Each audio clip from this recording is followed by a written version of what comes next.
Boa noite, Mano. A importância da vitória em um jogo onde você não pôde contar com todos os titulares, né? A importância no resultado, ainda mais com as circunstâncias. E como é que você tem feito para administrar a situação do Alan Patrick, que é um jogador tão importante, tão bom, né? Ele está jogando o que ele pode jogar em termos de minutos, ou ele está jogando até um pouquinho mais do que ele poderia jogar em condições normais? Bom, boa noite a todos.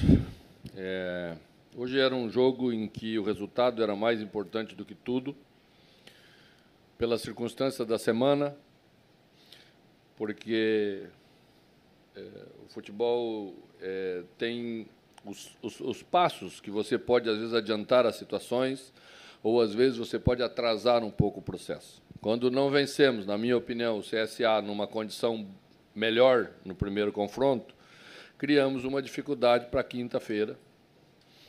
E aí fomos lá sabendo que teríamos que trabalhar bastante para trazer a classificação para as oitavas. Acho que lá jogamos melhor como time, e era natural que jogasse melhor, porque o time estava mais completo, mas não fizemos a vitória, fizemos a classificação, né? E hoje, ao meu ver, jogamos um pouco menos, porque é muito difícil você mexer bastante na equipe, mas conseguimos fazer o resultado, né? Então, quando falei depois do jogo lá, sobre a questão da humildade, às vezes, de entender isso, é mais ou menos em relação àquilo que estamos falando agora, né? Ano passado, vivemos muito essa situação que o Goiás viveu hoje contra a gente, que é passar a semana inteira descansando para enfrentar um adversário que fez 2 jogos, como nós fizemos, né? E veja como isso significou uma vantagem bastante grande para a gente. Hoje pagamos o prejuízo disso, né? O Goiás vinha de um resultado muito bom e uma atuação muito boa contra o Corinthians, um 3-1 que a gente assistiu, e esperávamos mesmo um jogo desse nível. Então, vamos valorizar bem aquilo que conquistamos. Agradecer bastante hoje o entendimento do torcedor pelas dificuldades que nós estávamos passando. Ele fez um ambiente quase sempre que nos ajudou bastante. E é isso mesmo que a gente pede nos momentos mais difíceis, ele está ao nosso lado, que aí juntos nós podemos passar e construir um resultado de vitória como construímos hoje e fechar uma rodada no G4, que é algo gostoso, né? Que vai dando confiança, que vai colocando a gente numa turma que eu acho que é a turma que a gente quer estar até o final da competição. Eu penso que Alan Patrick está dentro do que ele precisa fazer, o controle que estamos tendo é o suficiente para não correr risco. Correr risco se eu iniciasse com ele durante a primeira parte do jogo, se deixasse ele mais tempo em campo, aí sim seria um risco maior. Mas aí entendemos que a primeira parte poderíamos competir um pouco mais, tentar estabelecer uma igualdade maior em termos de competição para dar a ele uma atuação quando os outros já estavam com a minutagem, os outros que eu me refiro é o adversário, para fazer valer essa qualidade técnica diferenciada que ele tem em relação à maioria dos outros jogadores. Mano, aqui, gostaria de questionar em relação à função de centroavante, porque hoje você teve o Luiz Adriano, né, como titular, o alemão vinha jogando. O Luiz Adriano até chegou a ser vaiado, né, em algum momento no anúncio da escalação. Foi aplaudido no final também. Isso, foi aplaudido na saída. Foi vaiado e aplaudido, e mais aplaudido do que vaiado. Perfeito. E até sobre essa questão, como você tem enxergado esta incerteza pela camisa 9? O alemão, quando joga, você até admitiu que teve algumas dificuldades já em alguns momentos. O Luiz Adriano, com a questão física, né, que você citou, desta dificuldade dele. Como você tem enxergado esta incerteza, se tem uma preocupação sua em relação a esta instabilidade pela camisa 9? Olha, o que Luiz Adriano está passando, a gente vê com normalidade. Quando eu me referi que ele ia passar pelo processo que a Alan Patrick passou, não estava comparando os jogadores como alguém tentou induzir, como sempre, com aquela maldadezinha. Não estava comparando os jogadores tecnicamente. Eu estava dizendo que, num processo em que os jogadores vêm de um outro nível de futebol internacional, eles precisam passar por esse condicionamento. E eu vou fazer com ele, é o que estamos fazendo todos no clube trabalhando, colocá-lo, trabalhar mais um pouco uma semana, colocar mais um pouco, porque também não pode perder o ritmo de jogo, que ele também passa a ser importante. O Alemão é um jogador que contribui bastante com a sua característica, nós temos que entender a característica de ambos e tirar o melhor de cada um para a equipe. Mano, estou aqui com a tabela, o Internacional tem 2 vitórias e 1 empate. Aquele empate com Fortaleza, ele é de ouro, né? Pois é. É bom a gente falar sobre isso para ficar claro para o torcedor do Internacional, o nosso torcedor, que é o que mais nos interessa, que nós estamos jogando uma competição muito dura, muito difícil, que talvez vai ser a mais dura dos últimos anos, porque temos mais investimentos em todos os clubes, temos mais as sociedades anônimas que passaram a investir mais. Hoje a gente viu o Botafogo, por exemplo, fazendo um grande jogo contra o Flamengo. E quando a gente viu ontem à tarde o Fortaleza fazer o nível de atuação contra o Fluminense, a gente entende que aquilo que a gente foi fazer lá tem valor. Não é o melhor dos mundos, poderíamos ter feito um pouco melhor, claro, temos que sempre tentar fazer isso, mas também temos que entender quando não se consegue fazer e que não é sempre fiasco, como que agora os adjetivos todos são assim, né? Você não pode mais perder um jogo de futebol ou empatar, até a gente tem perdido pouco, mas a gente não pode empatar que virou um fiasco. Não é isso, não podemos vender isso para o torcedor, porque não é verdade. Não é verdade. Os jogos realmente serão jogos parelhos, decididos em detalhes, como foi decidido hoje, às vezes a favor, às vezes contra, e temos que ter maturidade para saber conviver. Serão 38 rodadas de dureza pura, e o jogo do Fortaleza é um belo exemplo para a gente citar. Mano, deixa eu voltar à questão Alan Patrick, porque hoje, se ele não é o principal, é um dos principais do time do Inter, né? E o time é um com e outro sem. Ele, hoje, você colocou um primeiro tempo e no segundo tempo ele entrou e mudou o jogo. Para o treinador, acredito que seja uma satisfação enorme contar com o Alan Patrick.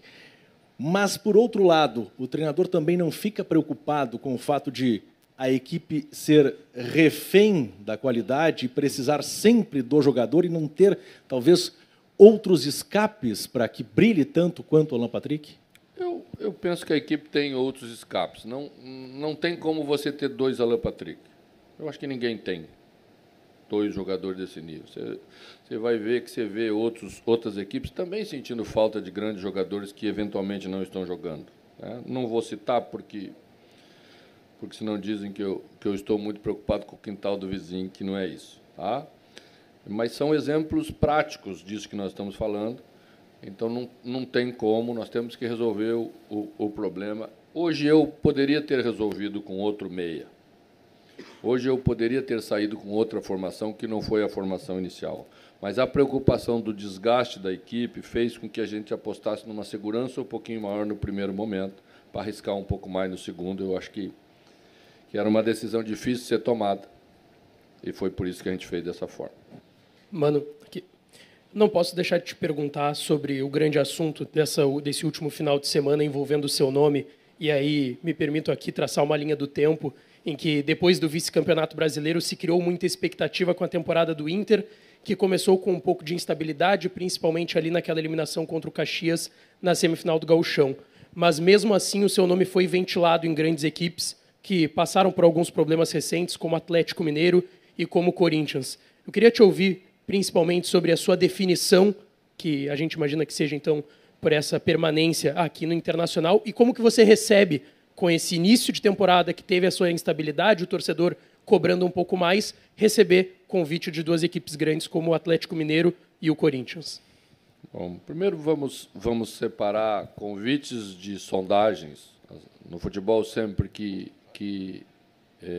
se muda de técnico, ou as equipes decidem mudar de técnico, nós, às vezes, recebemos sondagens extraoficiais desse ou daquele, se porventura você aceita entrar numa negociação. Tá? Como eu não estou no mercado, eu tenho um contrato em vigor, né? A minha resposta, quando dessa situação, é sempre a mesma. Eu pretendo cumprir o meu contrato, independentemente de pressão, de crítica momentânea, de não atingir o objetivo. Isso é assim, tá? Me orgulha muito que o meu nome seja citado e ventilado em determinadas situações, porque exatamente comprova aquilo que construí ao longo do tempo, e acho que até é bom as pessoas verem que a gente não está de favor. Sempre tem gente que acha que a gente está de favor. Mano, para o jogo 2 em 1, para o jogo do Nacional, tu pretende fazer a formatação com os 3 homens de frente? E outra, com relação à zaga, em um mês acaba o contrato do Vitão. O que a direção te passou sobre esse jogador? Estou tranquilo quanto a isso. Acho que não teremos problema. Temos convicção muito grande de que Vitão vai estar conosco. Questão sobre os 3 atacantes. Pois é, vamos jogar com um futebol diferente. Todos sabemos como é o futebol uruguaio. Eles não se incomodam de jogar sem a bola ou com pouca posse de bola. Sempre jogaram e jogaram com tranquilidade. É um tipo de futebol difícil de você enfrentar, mas nós temos que lutar pela vitória nesse jogo exatamente pela importância e pela situação que estabelece-se no segundo turno. Se inverte, nós jogaremos 2 jogos fora de casa. Então, se não quisermos deixar para depois e conviver com os problemas que eu estava me referindo antes em relação ao CSA, né, temos que lutar os 90 minutos para tentar construir essa vitória e fechar o primeiro turno na liderança da chave, já abrindo uma boa folga em relação aos nossos outros concorrentes. É isso que nós vamos tentar fazer. Vamos nos reapresentar amanhã, pensando no Nacional. Vamos tentar estabelecer bem um plano para esse jogo, pela importância dele, pela maneira como entendo que seja melhor para a equipe se construir. Teremos jogadores de volta que não estiveram à disposição hoje, porque entendemos que esses sim corriam o risco de estar fora se estivesse aqui. Então, vamos fazer as escolhas certas, com tranquilidade, com maturidade. E então, logo vocês recebam a relação do jogo da quarta-feira, vão saber das nossas escolhas. Mano, parabéns pela vitória, mas eu queria falar contigo que tu costumas dizer que o torcedor é o 12º jogador, né, e ele empurra o time dentro do campo. Mas, por exemplo, no primeiro tempo, o Inter chegou a ter 35% do passe de bola dentro do Beira-Rio, né? E uma das coisas que a gente não só ouve na rua, mas a gente percebe na arquibancada, é a insatisfação do torcedor no quanto o Inter fica recuado, ou às vezes demora para fazer aquela pressão na saída de bola, e a gente percebe que até, de repente, tu, também na beira do gramado, né, te incomoda com isso, a ponto de, por exemplo, no segundo tempo, tu voltar de cara com a Alan Patrick, em vez de deixar, de repente, o time do primeiro tempo ter uma oportunidade de mostrar algo mais.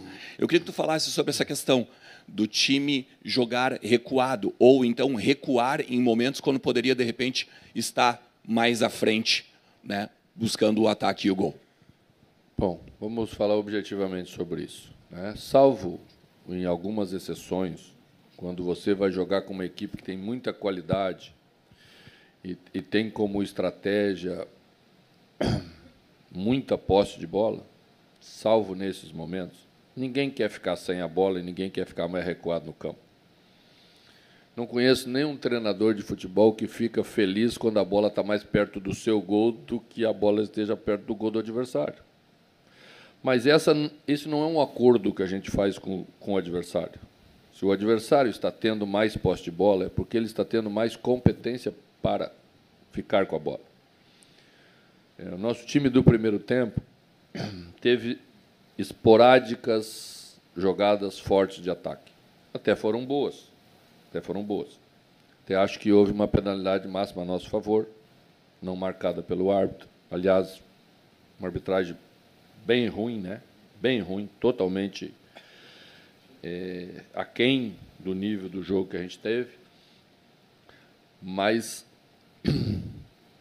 a equipe só conseguia fazer ataques fortes saindo mais de trás, porque o Goiás estava tendo mais competência para manter essa posse de bola.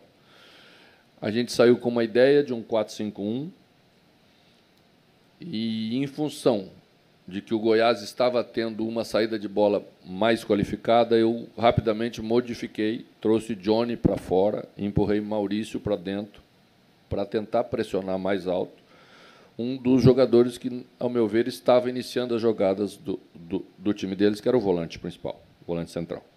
Melhorou, o Goiás não chegou mais como estava chegando, mas ainda faltou qualidade de construção para a gente, porque, ao colocar um volante na beirada, você sabe que o volante tem mais dificuldade de construir uma jogada ofensiva do que um meia. Foi por isso que Alan Patrick entrou no intervalo, porque aí nós tínhamos dois meias, e o time construiu com mais qualidade. Tá? O jogo de hoje traria um desgaste para a gente de qualquer maneira, com qualquer formação. Né? Quando eu falo que a experiência vai ensinando, eu já coloquei, depois de um jogo como esse, o time inteiro titular. E não conseguimos jogar. Inclusive contra o mesmo adversário que havia jogado pela Copa do Brasil no meio de semana. Então, os dois times eram o mesmo, um tinha atingido o objetivo, que era o nosso, e o outro não tinha atingido o objetivo, que era o deles. Quem atinge o objetivo relaxa, quem não atinge fica mais preso, mais concentrado, até, às vezes, pelo insucesso, e faz um jogo melhor.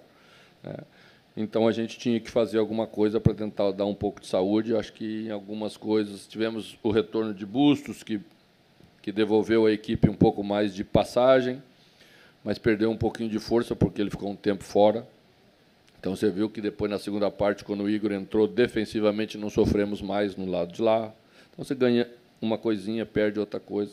Acho que o mais importante é a gente ir preparando a equipe toda, porque com 3 competições não tem jeito. Nós vamos ter que rodar mais vezes e todos vão ter que estar bem preparados, porque vão ser usados, sejam meninos, sejam jogadores mais experientes, todos eles vão ter que estar à disposição. Mano, boa noite. Especificamente sobre essa disputa entre Igor Gomes e Bustos. Igor Gomes vem entrando bem, hoje o Bustos entrou bem de novo. Quem a gente pode esperar como titular nas próximas partidas, principalmente na Libertadores, quarta-feira? Vamos esperar um pouquinho. Tá? Bem isso que vai nortear a minha decisão. Se eu entender que nós precisamos de um jogador mais de força para esse combate contra um time uruguaio, que talvez tenha exatamente essa característica que estávamos falando antes, a escolha vai recair sobre Igor Gomes. Se nós entendermos que a equipe vai precisar mais do apoio de Bustos aí como um jogador ofensivo, então a escolha vai ser sobre Bustos. Ô, mano, nesse Brasileirão, mano, a gente está vendo a arbitragem com 2 orientações novas, que são os acréscimos, maiores na comparação com outros anos, e a postura da arbitragem quando da reclamação dos jogadores em campo, seja por um impedimento não marcado ou por uma falta. Geralmente os árbitros estão lá e estão advertindo os jogadores que reclamam. Como é que tu vê essas 2 orientações, a ideia delas sendo aplicadas e como é que os árbitros estão conduzindo isso nesse início do campeonato? Eu nunca gostei muito dessa determinação da arbitragem brasileira de se esconder atrás do cartão para punir os componentes de um jogo de futebol. Hoje à tarde, hoje pela manhã, final da manhã, início da tarde, assisti um jogo da Premier League. Era Liverpool e Tottenham.